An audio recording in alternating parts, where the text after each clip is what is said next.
Info Channel. Subscribe now. Yes bwana, mambo vipi mtazamaji wa Ganga Info Channel? Pale ambapo unafuatilia kupitia mitandao ya kijamii. Karibu tukusogezee zile dondoo mbalimbali kuhusiana na zile taarifa ambazo zinaendelea kuchukua sura mpya kupitia mitandao ya kijamii. Kumekuwa na taarifa kubwa ambayo imekuwa ikiendelea kupitia mitandao ya kijamii baina ya msanii Ibra na lebo ambayo ilikuwa ikimsimamia ya Konde Gang ambayo inasimamiwa na msanii Harmonize. Tunafahamu kumekuwa na maneno mengi, lakini pia kumekuwa na kurushiana maneno kupitia mitandao ya kijamii baina ya Ibra lakini pia na alikuwa meneja yake kupitia lebo hiyo hapo Harmonize. Sasa watu wengi walikuwa akifikiri kwamba inawezekana mpango kazi, yani Ibra kawa kuna kazi anataka kuiachia, sasa akaamua kupita na Kiki hivi. So ile ni moja jambo ambalo watu wengi walikuwa kilitafsiri kwamba inawezekana bwana kukawa hakuna misunderstanding yoyote ambayo inaendelea baina ya Harmonize lakini pia na Ibra. So ikawa tu ni mpango kazi tu ambao umetengenezwa kwa ajili tu ya kuwachanganya wale watu ambao wanapenda sana kufuatilia mambo kupitia mitandao ya kijamii. Lakini ni kama vile mambo yanaonekana kuwa serious kwa sasa hivi, kwa sababu tumemwona Ibra leo amefika katika makao makuu ya BASATA kuitikia wito ambao aliitwa na walezi wa muziki Tanzania, yani BASATA. Msanii Ibra tayari amewasili Baraza la Sanaa la Taifa BASATA baada ya baraza hilo kutangaza kuingilia kati mzozo unaoendelea kati yake na Harmonize na kuwataka wasanii hao kufika ofisi za BASATA leo Jumatatu Mei 12 mwaka 2025 saa 2 asubuhi. Harmonize bado hajafika na anasubiriwa kwa sasa na Baraza la Sanaa Taifa kwa ajili tu ya kuingilia kati yale ambayo yanaonekana kuendelea kupitia mitandao ya kijamii, kwa sababu sasa hivi bwana wamekuwa wanarushiana maneno na kutukanana sana kupitia mitandao ya kijamii.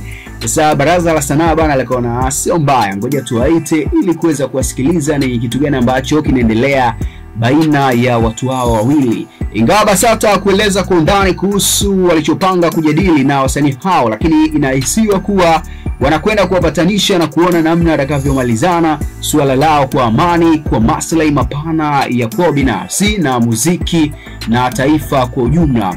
Uamuzi huu wa BASATA umekuja baada ya uongozi wa kampuni ya Harmonize Entertainment Limited kupitia lebo yake ya Konde Gang Music Worldwide kutangaza kumsimamisha rasmi msanii wake Ibrahim Abdallah Nampunga maarufu kama Ibra kutoa na kushiriki katika shughuli zozote za muziki kama ilivyoainishwa kwenye mkataba wake na lebo hadi pale swala lake litakapopatiwa ufumbuzi wa kudumu kwa mujibu wa mkataba wake na sheria za Tanzania, sababu ikiwa ni Ibra kutoa machapisho ambayo yanamvunjia heshima Harmonize ambaye ni bosi wa lebo hiyo ya Konde Gang.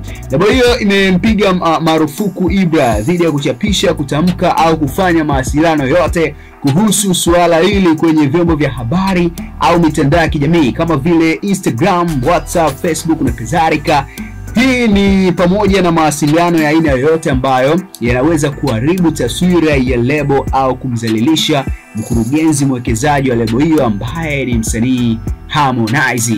Sasa mambo yamezidi kuwa mazito kupitia mitandao ya kijamii. Tafahamu kuanzia siku ya jana kumekuwa na machapisho mbalimbali ambayo yakiendelea kupitia mitandao ya kijamii. Machapisho ya Ibra lakini pia Harmonize alikuwa akijibu kwa namna moja ama nyingine, ile ambacho watu wengi walikuwa wakiangalia mchezo ni wapi ambapo utakwenda kuishia. Lakini tunafahamu kupitia page za Ibra alikuwa akituma lipa namba kwa ajili ya Tanzania kuweza kumchangia ili tu aweze kupata pesa za kuweza kuvunja mkataba ambao ni mkataba ambao alipaswa kulipa bilioni 1 kwa mujibu wa maelezo ya Ibra ambayo aliandika kupitia mitandao ya kijamii. Lakini kwa Harmonize hajazungumza lolote kuhusiana na ili la Ibra kutakiwa kulipa bilioni 1 ili tu aweze kuachana na lebo ya Konde Gang. Harmonize hajaweza kuongea chochote, lakini inatafsiriwa kwamba inawezekana bwana kukawa kuna mambo mazito ambayo yapo nyuma baina ya Harmonize lakini pia na Ibra. Bamnet Jackson Jambele Bizman na komeka safi kabisa, nipo hapa kwa ajili ya kuhakikisha kwamba na kusogezea kinago baga yale yote ambayo yanaendelea kupitia mitandao ya kijamii. Ili sakasaka la Ibra tupo hapa kwa ajili ya kuhakikisha kwamba tunakusogezea undani wa taarifa hii hapa ambayo tayari imewafikia mamlaka husika na hatua zaidi zinakwenda kuchukuliwa. Bana, endelea kutufuatilia kupitia Instagram kwa kusubscribe, lakini pia kutufollow kupitia Insta Ganga Info Channel ili wa kwanza kupata matukio ambayo tutakuwa tunakusogezea. Ganga Info Channel.